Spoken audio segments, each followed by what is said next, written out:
Hay un dato que es importante, Alberto. En los estados o entidades federativas donde va a haber procesos electorales el próximo año, Durango, Chihuahua, Zacatecas, etcétera, etcétera, es evidente que los gobernadores de las entidades federativas obtuvieron una importante derrama de recursos económicos para el próximo año. Pero entre ellos destaca, sin lugar a dudas, Ismael. Fíjese que aquí es interesante, una vez más, la astucia de Ismael Hernández de Eras, que a mi punto de vista ha sido el gobernador más hábil, más astuto de todos sus antecesores, a grado tal que los llevó a las negociaciones en la Cámara de Diputados. Aquí sobresale en dos aspectos muy importantes. El primero es sus aspiraciones de dar el brinco a la política nacional,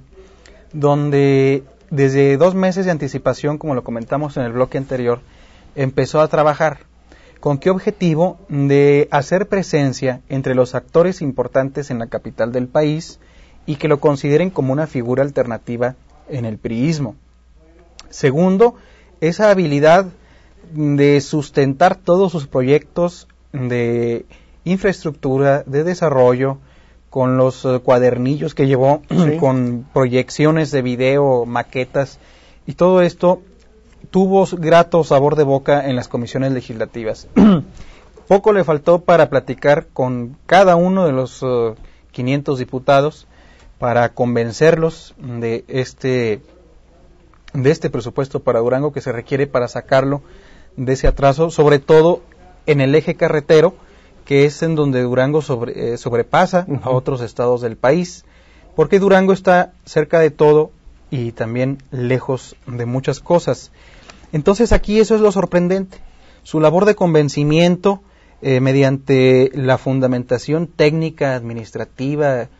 financiera, y sobre todo el otro mensaje interesante como gobernador de su estado es que mantiene aún en su 5º año de gobierno el control de los hilos de la política local,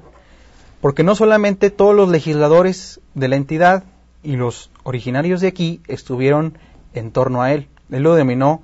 el frente propositivo para Durango, no el opositor, haciendo mención al que encabeza José Ramón Enríquez y Dorador y Marcos Cruz, pero también el haber llevado a los exgobernadores a las reuniones. Aquí dio el claro mensaje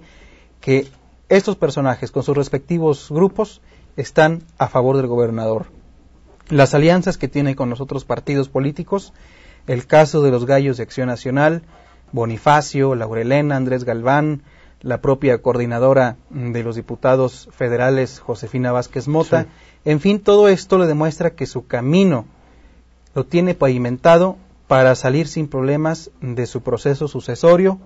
poder dejar a quien él decida, que todos los gobernadores han decidido quiénes son sus sucesores, y ahora pues el único paso que le falta es salir el 16 de septiembre del próximo año y ya tener cierto posicionamiento en el centro del país. Ahora, ha sido lamentable la reacción de la oposición frente a la gestión de los diputados federales. Actores como Dorador, el propio José Rosa Saizpuro o los dirigentes formales del Frente Ciudadano por el Cambio han criticado este logro que obtuvieron los diputados, y estamos observando que básicamente en su crítica carece de una argumentación sólida. Sí, totalmente. Me llama la atención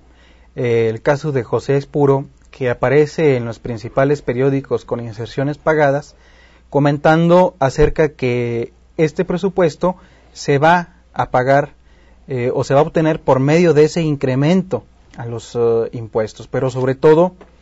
aquí es contradictoria porque hasta hace los últimos 3 años José Aispuro salió a validar el trabajo que igualmente hizo Ismael en la Cámara de Diputados para que el presupuesto se mantuviera en esos estándares de superioridad.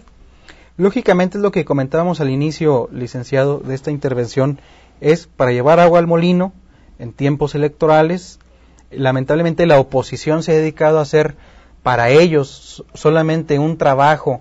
de medios, de ruedas de prensa, pero no de contacto social, no de concientización, y eso también pues ya los provoca que caigan en un hartazgo a la gente que se pone a ver las noticias, los diferentes noticieros, porque no salen del mismo esquema. El mismo esquema de atacar por atacar, agarrar banderas mediáticas con tal de salir y convocar a los medios, pero bueno, pues eso ya la gente lo identifica claramente, que es dentro del tema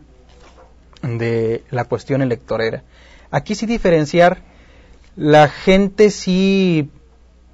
si bien se enojó un poco con el incremento de los impuestos, porque todavía pues no se empiezan a pagar, sí causó buen sabor de boca, mucha satisfacción plena el que se van a continuar con las obras, ahora que ya iniciaron en este fin de año, pues las del Par Vial Norte, Par Vial Victoria y otras mismas que se han anunciado de gran magnitud, y esto pues vendrá a paliar las intenciones continuistas de Ismael y a callar un poco las denostaciones que ha hecho la oposición. Bien, Alberto, lamentablemente el tiempo se nos ha agotado. Quiero agradecerle a Alberto de la Rosa el que haya participado en esta edición, en nuestra mesa de análisis. Yo voy a un corte comercial para continuar más adelante con nuestro contenido informativo y de análisis en esta edición sabatina.